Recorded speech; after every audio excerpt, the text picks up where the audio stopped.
Você pode tomar sua Bíblia, vamos abri-la no Evangelho de Mateus, no capítulo 9. Evangelho de Mateus, capítulo 9, vamos ler alguns versos.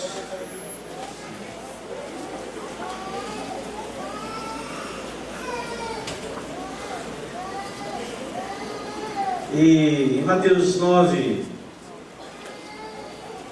começando no verso de número 35,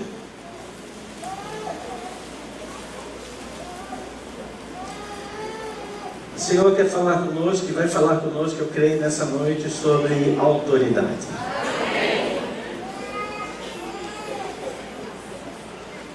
Mateus 9, verso 35, diz assim: E Jesus ia passando por todas as cidades e povoados,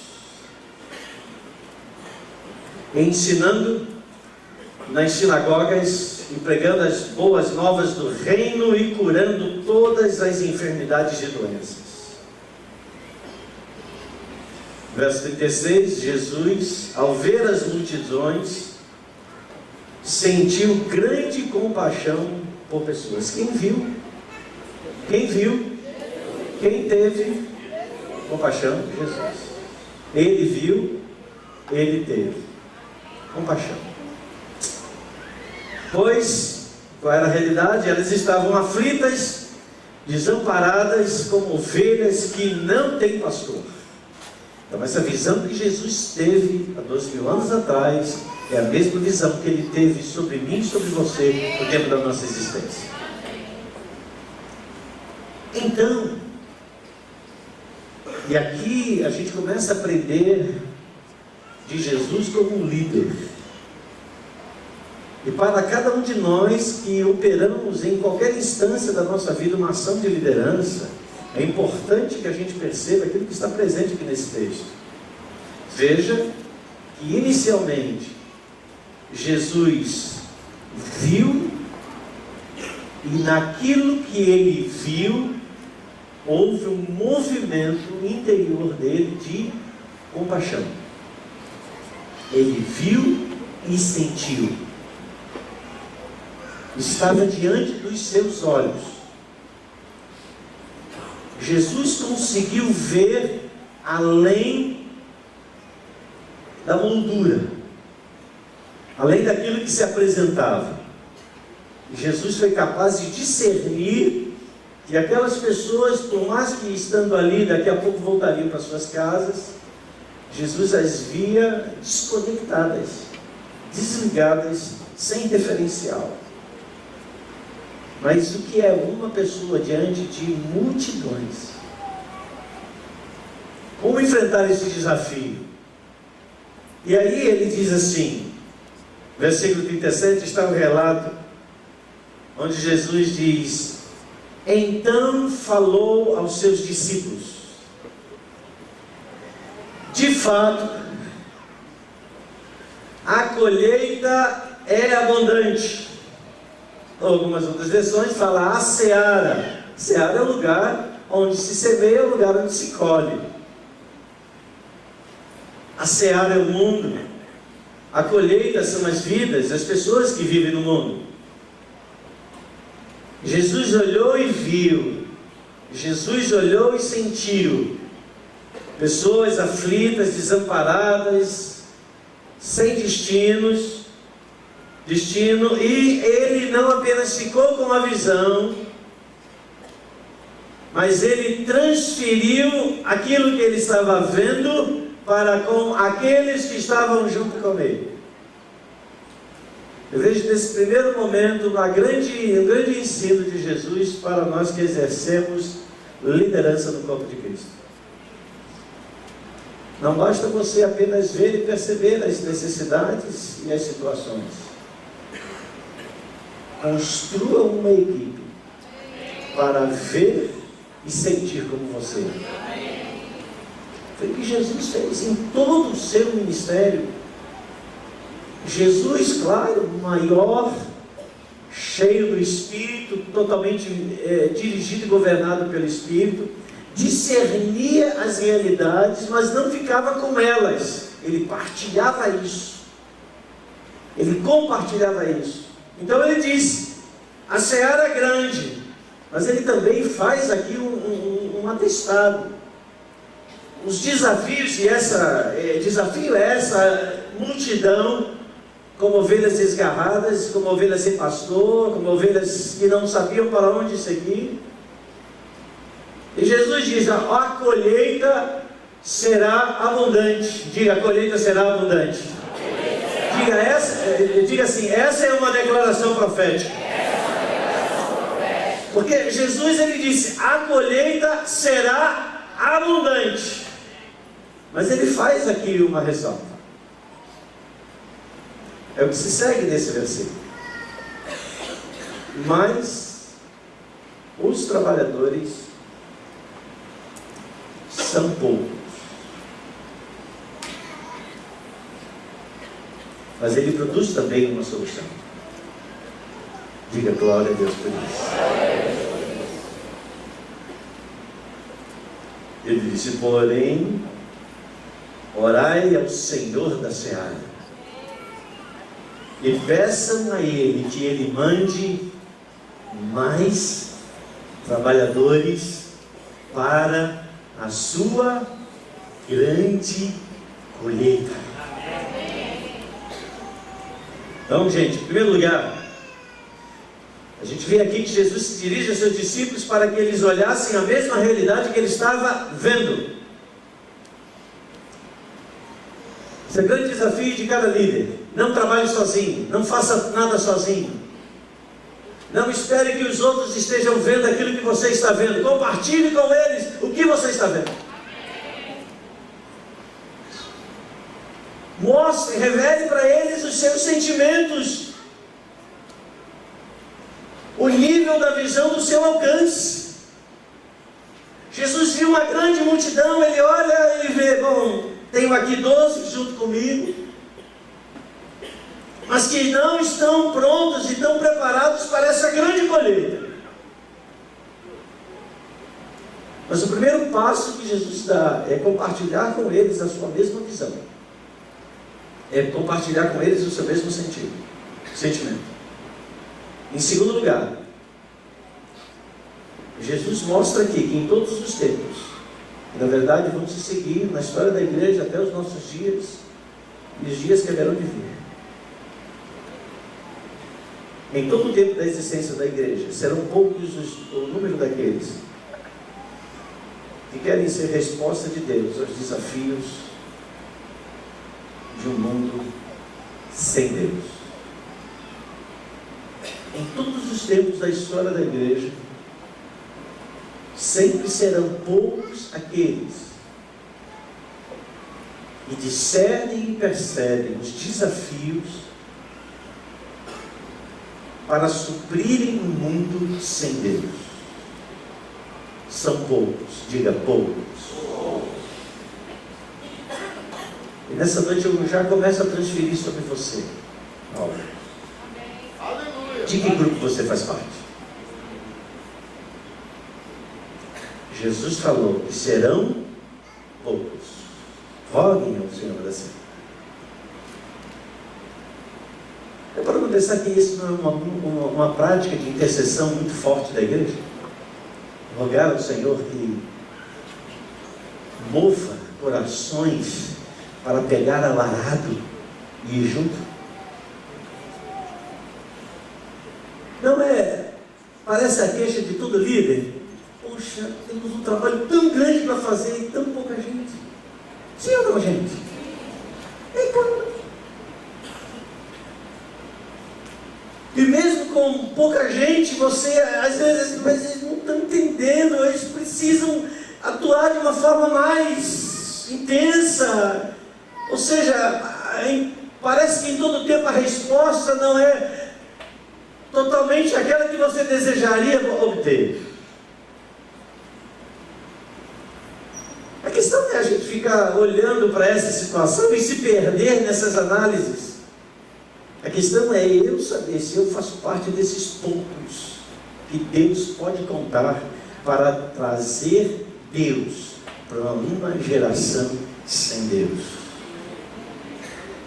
Quantos são poucos aqui? Quantos são poucos aqui? Vamos lá, gente. Aí você pode dizer ao Senhor: Senhor, eu faço parte. Por mais que Jesus desejasse que fossem muitos, porque muitos, ele diz, será a colheita. Muita será a colheita. Mas poucos são aqueles que vão gerar esta colheita. Então eu me vejo sendo confrontado nessa noite pelo meu mestre, dizendo: quem é você? Para que tanta autoridade que você sabe que você possui? Para que você saber que é o meu nome, o nome de Jesus, se dobra todos os joelhos, se dobra, tal. Para que eu armazenar tanto conhecimento do que Deus é capaz, do que o poder do nome de Jesus é capaz de fazer, se eu não me ajunto, não faço parte desse grupo de poucos?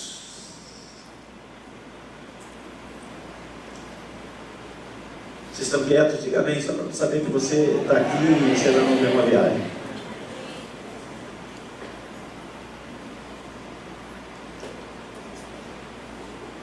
Jesus dá uma resposta.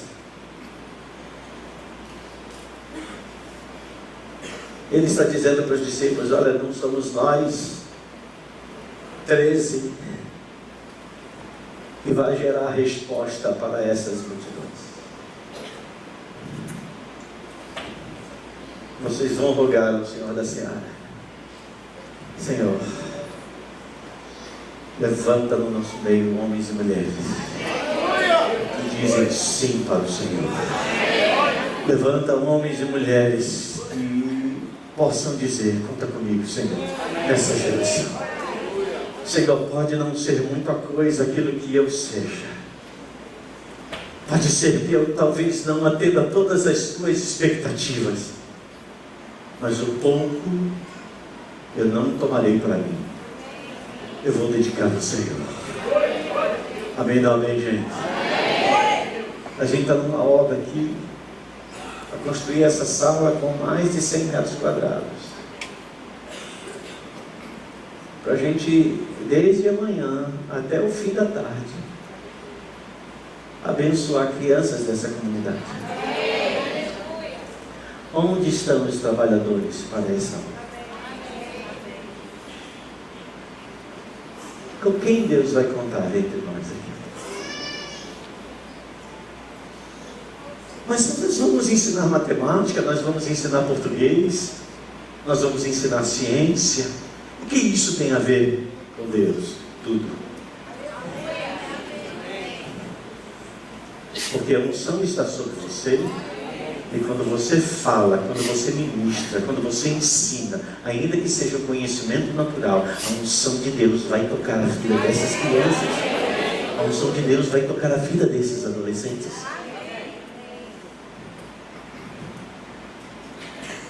E a gente possa ter a mesma questão que Moisés teve, quando ele diz assim: gente, vamos edificar um tabernáculo do Senhor, aqui no deserto. E ele diz assim: aquele a quem o Senhor mover o coração, venha e traga espontaneamente ofertas, porque nós vamos edificar o tabernáculo. Quem conhece a história? Mova a sua mão. O que aconteceu então? Chegou um momento que Moisés disse assim: para, o que temos já é demais para o que precisamos.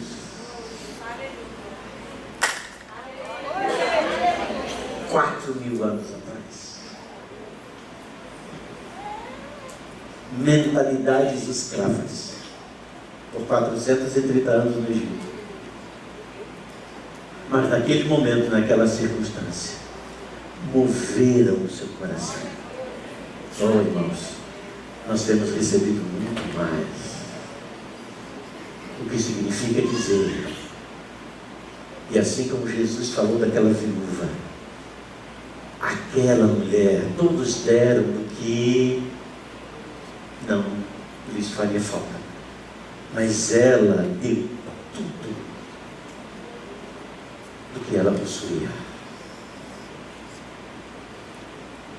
Ela abriu mão, no primeiro momento, da sua segurança, para cair nos braços da segurança em Cristo Jesus. Onde estamos todos? Onde estamos todos? Sim, para quê? Para cuidar de vidas. Esse é o nosso chamado. Cuidar de vidas. Esse é o nosso chamado. Dar de comer a quem tem fome. Esse é o nosso chamado. Apontar o caminho daqueles que estão sem caminho. Esse é o nosso chamado.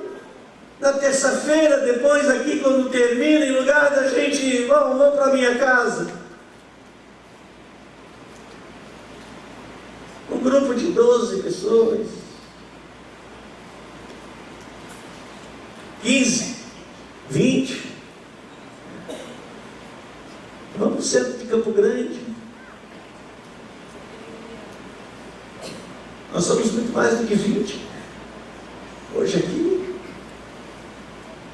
Imagina o que aconteceria aquela multidão de tantos necessitados em todas as realidades e níveis,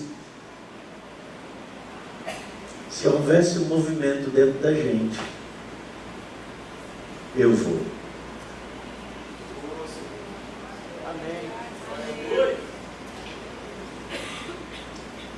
Diga impacto. Nós não vamos impactar ninguém se não estivermos impactados pela glória de Deus. Mas nada vai ficar sem fazer. Sempre haverão os poucos. Jesus viu uma multidão e ele sabia, são poucos. Mas Jesus não se intimidava pelas dificuldades. Ele disse: grande será a colheita. Eu digo para aqueles que estão indo às terças-feiras: grande será a colheita. Não tem como, é a palavra do Senhor.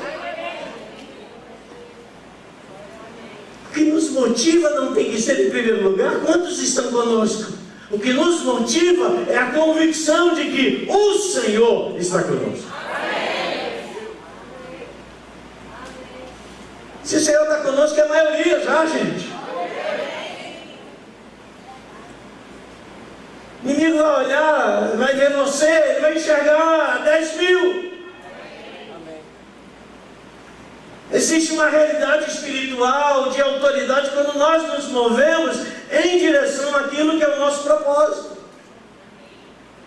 Nesse capítulo 9, no capítulo 10, Jesus está transferindo aos seus discípulos uma série de instruções ao ide. E nessas instruções estão muitos detalhes que são riquíssimos, e eu vou apenas traçar alguns aqui. Para a gente entender que o nosso chamado extrapola e muito esse lugar.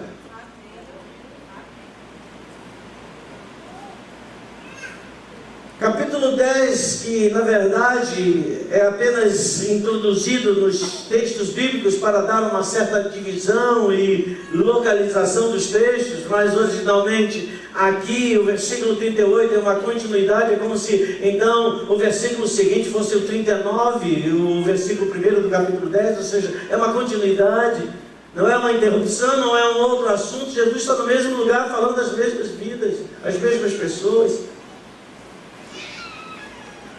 Mas está aqui no capítulo 10, versículo 1, diz que Jesus, tendo chamado os seus 12 discípulos, deu-lhes poder. Quem são esses 12? São os poucos. Jesus lhes deu poder para expulsar espíritos imundos e curar todas as doenças e males. O que Jesus está fazendo? Jesus está capacitando os santos para a obra que precisa ser realizada. O que é a igreja? É a junção, a reunião dos santos. Para quê? Para capacitá-los para a obra que precisa ser realizada. E essa obra que precisa ser realizada é uma obra de uma ação de invasão de territórios do mundo espiritual, para que os territórios do mundo natural sejam tomados, onde lá estão as pessoas. Elas estão na terra, mas estão aprisionadas em lugares espirituais. Então Jesus, ele começa dizendo: dou-vos autoridade sobre os espíritos imundos. E há uma conexão da questão de demônios com a questão também de doenças e enfermidades. Porque Deus não traz doenças e enfermidades sobre o homem. No avançar disso, Jesus passa algumas outras orientações nesse fazer. Vamos aos poucos trilhando esse caminhar de Jesus. Versículo 11 desse capítulo 10, Jesus declara: em qualquer cidade ou povoado que entrardes, em qualquer cidade ou povoado, Jesus disse: quando vocês estiverem no Rio de Janeiro, quando vocês estiverem em Noaíba, em Cosmos, em Paciência, em Campo Grande, procurai alguém digno de vos receber, e ficai nesta casa até vos retirar. E quando entrardes na casa, entrar na casa, entrar em um território, Jesus disse: falem. Irmãos, graça e paz não é bom dia. Graça e a paz é uma proclamação. Não é um cumprimento. É uma voz, é uma linguagem que tem a sua completa decodificação, compreensão no mundo espiritual. Nada, nenhuma das palavras que saiu da boca do Senhor foram palavras de efeito. Todas elas tiveram uma finalidade específica. Numa linguagem popular, Jesus não jogava a conversa fora. E ele diz, nesse verso: quando entrardes na casa, saudai-a. Se a casa for digna, que a vossa paz. Ele não diz que é a minha paz. Ele está falando para os discípulos que é a vossa paz. Olha o que está aqui: Jesus é o príncipe da paz. E Ele está construindo, Ele está edificando aqui pequenos lugares de paz, chamado discípulos.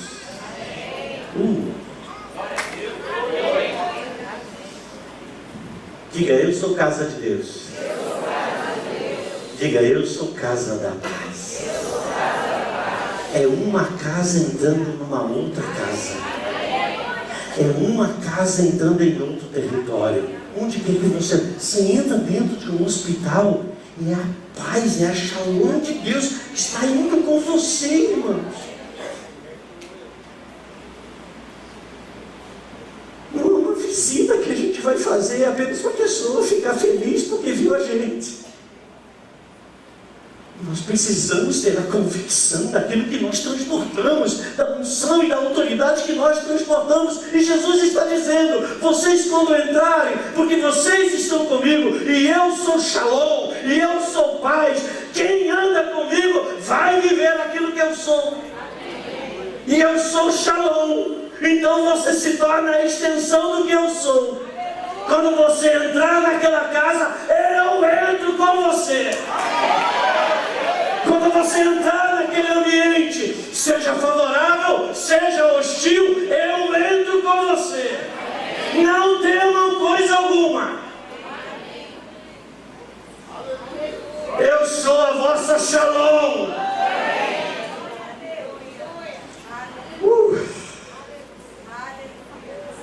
Isso faz a gente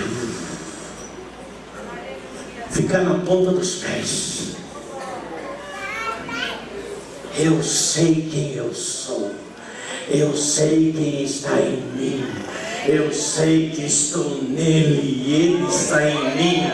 Já não sou eu mais, mas é ele que vive em mim. E esse viver que agora vivo, eu vivo com a certeza, vivo pela fé. Filho de Deus.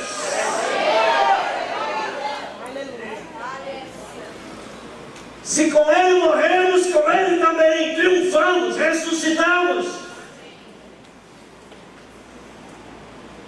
Se ele da inimizade transformou em paz, eu sou filho da paz. Aqui Jesus está transferindo uma linguagem, não é apenas ocupar um lugar, dizer algumas palavras. Jesus está dizendo: na casa que você entrar, lance a voz.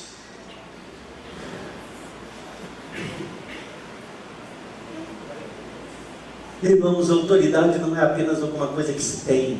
Só se sabe que se tem autoridade quando ela se manifesta. Saber que eu tenho autoridade é uma coisa, manifestar essa autoridade é outra coisa. Demônios não resistem àqueles que têm autoridade. Demônios não são derrubados, não são lançados fora por aqueles que têm autoridade, mas por aqueles que manifestam essa autoridade. Os demônios se aproximavam de Jesus e viam uma autoridade em borbulhando, uma autoridade se movendo, uma autoridade presente, não apenas num lugar lógico de conhecimento, mas viam em Jesus a própria expressão do Deus Todo-Poderoso, do Deus Criador. Maior é aquele que está em você, e ele se chama Jesus, e ele é aquele que tem a autoridade. Ah, mas é porque eu cometo assim alguns pecados. Eu fico um pouco preocupado se por causa desses pecados a minha autoridade não fica lá, essas coisas. Então, na dúvida, eu prefiro ficar assim, sabe, só no apoio, só aqui na retaguarda. Sabe que a gente às vezes inventa pecado? Pessoal, pode ser que não seja esse seu caso, mas se não for, fique em paz. Se for, assuma e vamos lá. Alguém liga para você pela manhã, uma segunda-feira, e o telefone toca aproximadamente às 9h30 da manhã.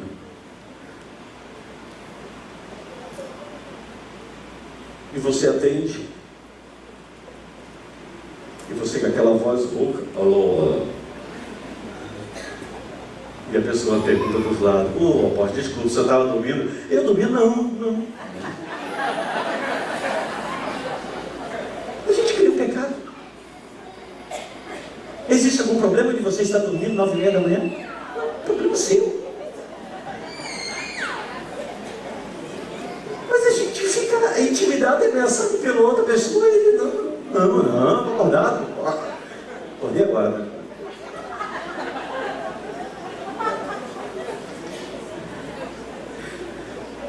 Por quê? Alguém vai achar você muito carnal porque está dormindo até 9h30? Ninguém sabe se você ficou até 2h da manhã orando por alguém.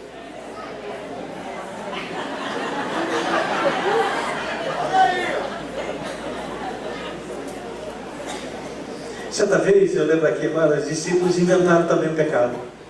Olha só que coisa ilógica dos discípulos. Tem alguns textos assim que a gente fica pensando assim, rapaz, eles eram muito criativos. Olha só. Você conhece a história de Jesus curando o cego de nascença.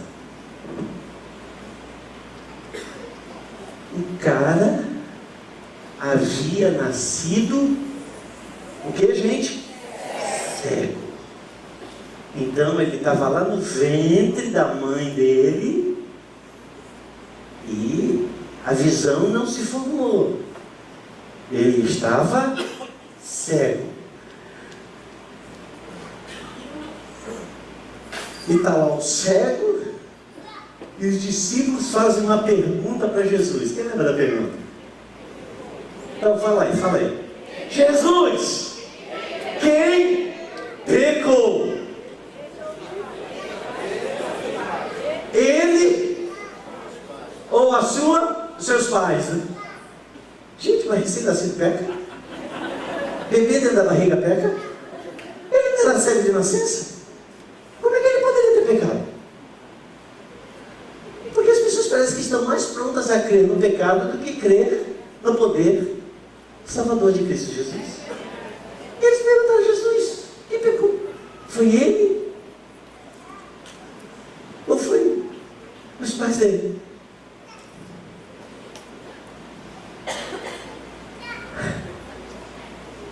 Cutuca teu vizinho e diga assim para ele: fique em paz, meu querido. Faz aquilo que você sabe que tem que fazer.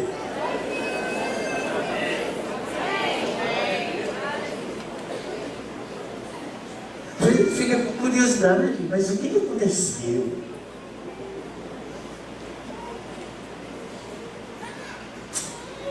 Vamos voltar para cá. Jesus disse: quando vocês entrarem numa casa, casa é território.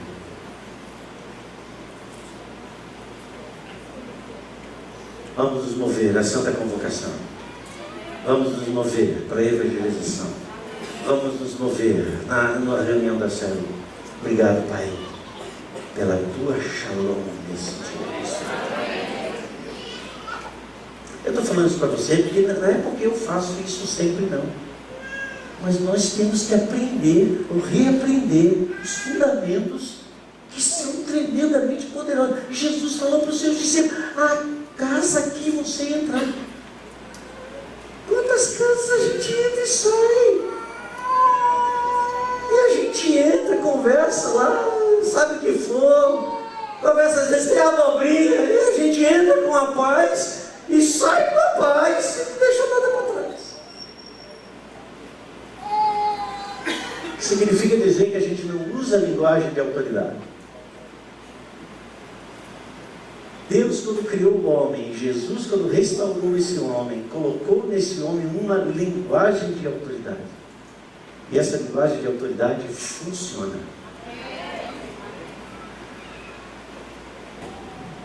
No final do culto, quando eu digo: vai em paz, o Senhor é contigo, o Senhor te guarda, eu vejo muitas pessoas assim. Mas tem outro que já está lá comprando pipoca. Nada contra pipoca. Sempre tem uma salgada de doce reservada para mim. Sempre.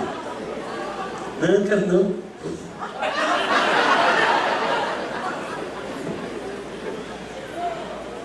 Sabe quem está me ouvindo? E algumas vezes vem um espírito de liberalidade sobre mim e eu saio repartindo pipoca, entendeu? Quem é que já recebeu pipoca? Não sei, não vou dizer. Irmãos, quando usamos a autoridade que o Senhor nos dá no mundo espiritual, esse mundo espiritual reage.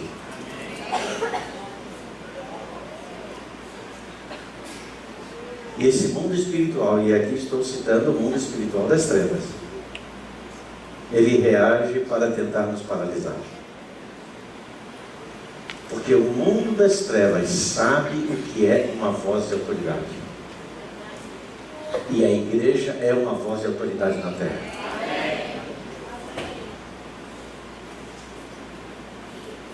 Cada vez que um filho de Deus se move na terra, onde estão os filhos de Deus aqui nessa noite?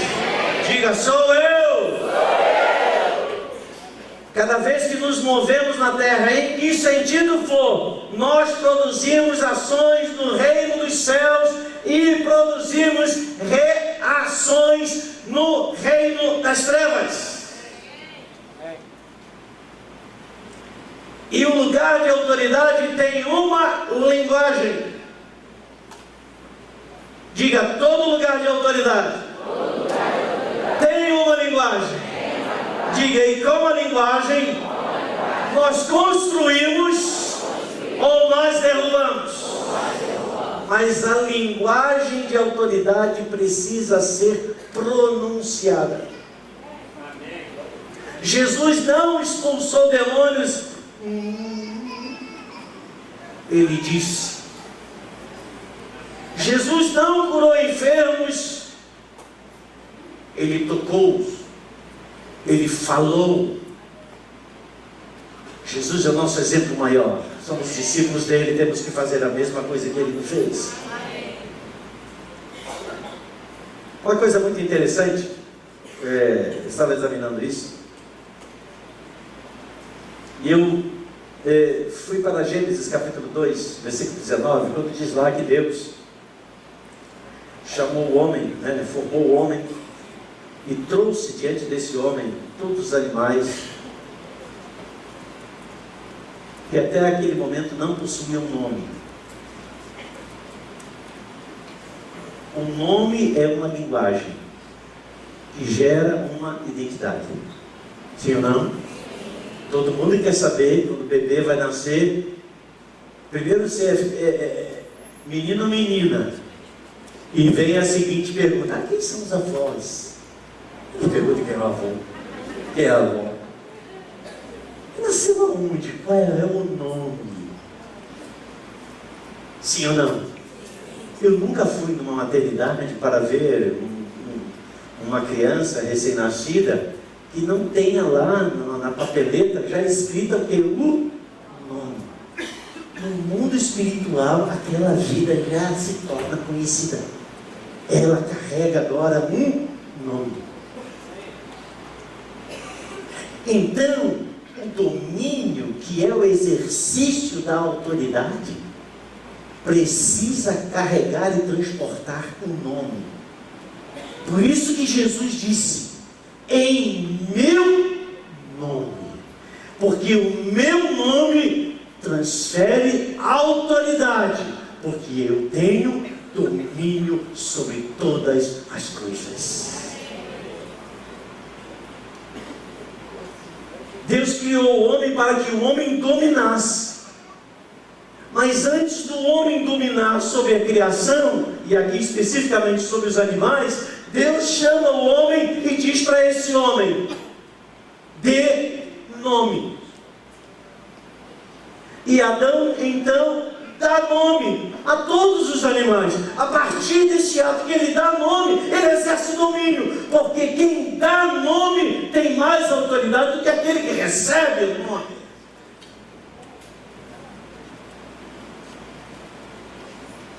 Aquele que dá nome compartilha daquilo que ele possui com aquele que recebe. Jesus tem um nome que está acima de todo nome, e esse nome ele nos deu. E ele diz: usem o meu nome, usem a minha autoridade, entrem, tomem posse, destronem os lugares de trono de Satanás, e ali estabelece o meu trono.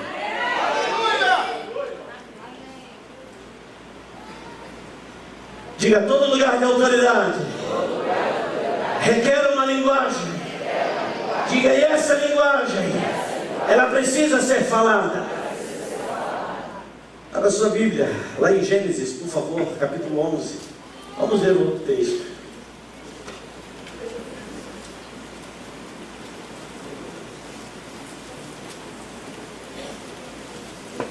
Há uma grande colheita, mas para que as vidas sejam libertas, para que as vidas sejam tomadas para o reino de Deus, é necessário que primeiramente os poderes das trevas sejam tocados, sejam confrontados, para que a autoridade do nome de Jesus se estabeleça. Olha o versículo de número 1 do capítulo 11 de Gênesis. E aqui a gente vai ver a famosa história da Torre de Babel. Diz que em todo lugar, em todo mundo, as pessoas se serviam de uma mesma língua, de uma mesma linguagem e de uma única maneira de falar. Quando os seres humanos emigraram para o Oriente, encontraram uma planície em Sinear e ali se estabeleceram. E combinaram uns com os outros. Vinde, façamos tijolos e cozamo-los ao fogo. O tijolo lhes serviu de pedra e o betume de argamassa. E disseram mais: vinde, construamos uma cidade e uma torre cujo ápice, ou cimo, ou alto, penetre nos céus. Desta forma, nosso nome será honrado por todos, e jamais seremos dispersos da face da terra. O Senhor desceu para observar a cidade e a torre que os homens estavam erguendo. Olha aqui a continuação do versículo. Então declarou o Senhor: eis que a humanidade, versículo 6, se constitui de um só povo e falam todos a mesma língua. E essa construção, Babel, é apenas uma torre, depois se tornou Babel, é apenas o início das suas iniciativas. Em breve nada poderá impedi-los de realizar o que quiserem. Porque nada seria impossível de impedir eles realizarem, porque eles tinham a mesma linguagem. Uma mesma linguagem constrói. Uma mesma linguagem gera uma ação de permanência. Aqui o Senhor já não está falando mais de ambiente natural, não. A torre que eles estavam construindo era apenas uma amostra natural daquilo que eles iriam ainda continuar a construir. Construir ideias, construir pensamentos. Não é assim que os grupos eles se fecham em si e de uma mesma linguagem vão construindo pensamentos, vão construindo formas, vão construindo ideologias, e eles se fecham em si, todos eles têm a mesma linguagem. Eles operam juntamente até para construir aquilo que é errado. Mas o texto diz então, o Senhor diz no versículo 7, portanto vinde, desçamos e confundamos a linguagem dos seres humanos, a fim de que não mais se entendam uns com os outros. E foi dessa maneira que o Senhor os espalhou dali por toda a terra, e pararam de erguer a cidade, ou pararam de construir. Por isso ficou conhecida como Babel, porquanto ali o Senhor confundiu a língua de todo mundo. E assim, desde a Babilônia, o Senhor dispersou a humanidade sobre a face da terra. Veja que aqui, eles continuaram, depois de que as suas línguas foram misturadas, confundidas, ou seja, ninguém mais conseguia se entender. Se você viaja para a Noruega, você tem uma linguagem, mas você vai se deparar em um território que possui uma outra linguagem. E quantos de nós sabemos que você vai ter uma enorme dificuldade das coisas mais básicas? Você está apertado, quer ir no banheiro,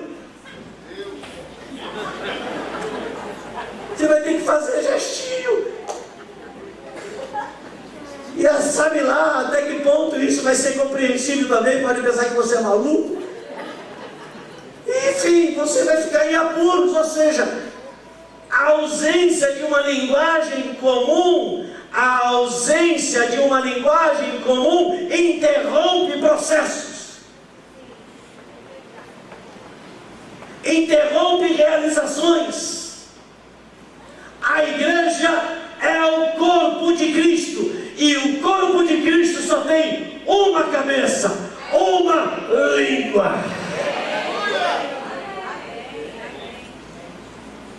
Deus diz: vamos descer e vamos confundir. Eles continuaram a falar, mas já não continuaram a construir.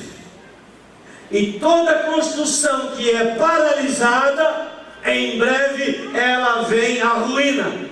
Porque até para manter a construção é necessária a mesma linguagem. Cutuca teu vizinho e diga assim para ele: dá teu jeito, meu amado. Mas nós, Ministério Apostólico, Terra Fértil, somos governados pelo mesmo Espírito. Mesmo Espírito. A mesma fé, o mesmo crer, o mesmo alvo. São 40 milhões de sementes, mas são poucos. Quem são esses poucos? Sou eu. Então, Deus está aqui falando, e é claro, eu conecto isso quando Jesus ele diz: entrem numa casa e digam uma linguagem que é conhecida no mundo espiritual. E a linguagem que é conhecida no mundo espiritual é a linguagem que eu digo a vocês: digam Shalom. A voz, o timbre será seu, mas a autoridade que vai operar é do nome de Jesus. Não importa se é afinado ou desafinado. O que importa é que a linguagem seja a mesma. Diga vínculos.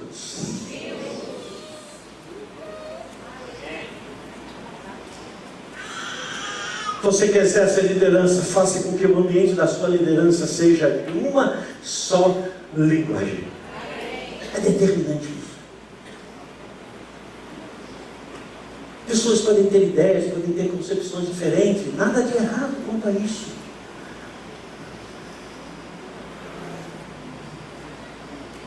Mas nós não estamos falando de uma agremiação. Estamos falando da igreja de Cristo Jesus. Então, se o Senhor colocou ali o Cláudio como lugar de autoridade para aquele ambiente, você que faz parte pode ter um pensamento diferente. Nada de mais quanto a isso. Mas é nesse lugar, é nesse momento melhor, que você vai identificar o mesmo espírito no que diz respeito ao objetivo final. Não estou entendendo, não sei como é que é, não preciso saber tudo quanto eu julgo precisar saber para estar no mesmo caminho. Mas reconheço você como alguém que tem autoridade e eu confio na direção do Espírito de Deus sobre você. Então, vamos. Linguagem igual. Diga a mesma linguagem. Irmãos, o que não é mesma linguagem é papel. E não tem como. Eu imagino que quando eles estavam construindo, e na mesma linguagem, imagina lá colocando, já manda aí o tijolo, tá? Argamassa, manda, tá? Tijolo, argamassa. Daqui a pouco alguém falou, triplacosaxi. Aí o outro, queca. Aí o que tinha que pegar, não sabia. Argamassa ou tijolo?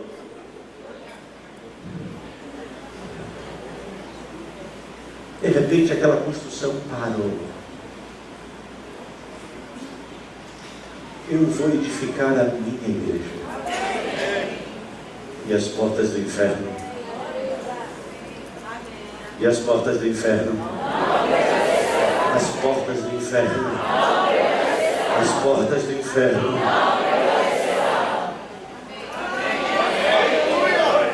Essa linguagem não prevalecerá.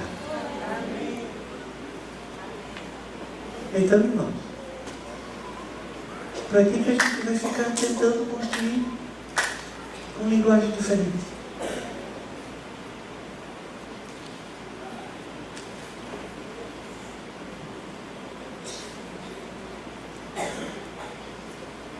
Hoje era mais 6 horas, eu liguei para o apóstolo Marcelo.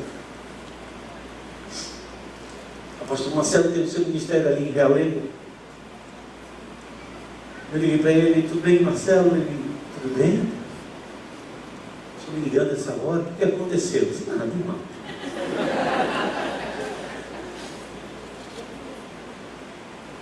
Eu estou ligando por conta de cuidados sobre você. Ah, que bom. Diga aí, pai. Marcelo, como é que está aí a região? Ele disse: está tudo bem. Algum toque de recolher aí? Não.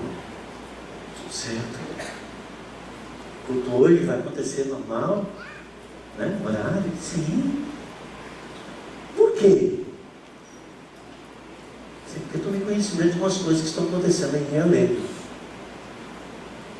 Ele: é assim. Na verdade, Sulacato, praticamente assim. Está acontecendo uma guerra lá, envolvendo 3 ambientes de autoridade. E nessa confusão que se estabeleceu naquele lugar, onde está predominantemente presente violência, todas as igrejas daquela região fecharam as portas nesse dia, porque foram ameaçadas. Se alguém abrisse as portas,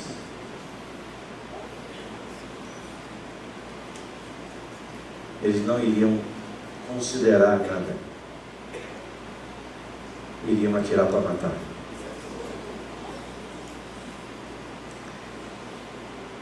A gente nunca viu isso no Rio de Janeiro, dessa forma, dessa maneira tão escrachada, não.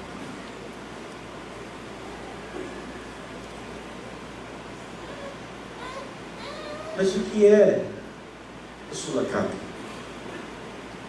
O Sulacato, o Realengo, ali está a Igreja de Cristo, o corpo do qual eu e você fazemos parte. Se o diabo mexer com você, mexe comigo. Se ele ataca você, ele me ataca a mim. Porque eu faço parte do mesmo corpo. E nós vamos ter que ajudar as nossas falanges para resistir a esses ambientes que querem trazer uma outra linguagem. E a gente precisa preservar a mesma linguagem. Então hoje a igreja do Rio de Janeiro, como é que é? Está junta e misturada. E a gente vai usar dessa autoridade. Porque assim como o Senhor desceu e confundiu a linguagem, e eles pararam de construir algo que o Senhor viu que seria danoso sobre a terra. Eu creio que essa noite, como igreja, temos autoridade para que a linguagem deles seja confundida. Ah, dos traficantes? Não, eu estou falando do mundo espiritual. Amém, irmãos? Eu não porto fuzil, eu não porto pistola, nem você, aqueles que não são militares, é claro, porque as armas da nossa guerra, elas não são humanas, elas não são naturais, elas são poderosas em Deus. Quantos têm convicção disso? Quantos têm certeza disso? Então a gente tem que usar a autoridade. Vamos ficar de pé aqui agora, irmãos. A primeira coisa que a gente vai fazer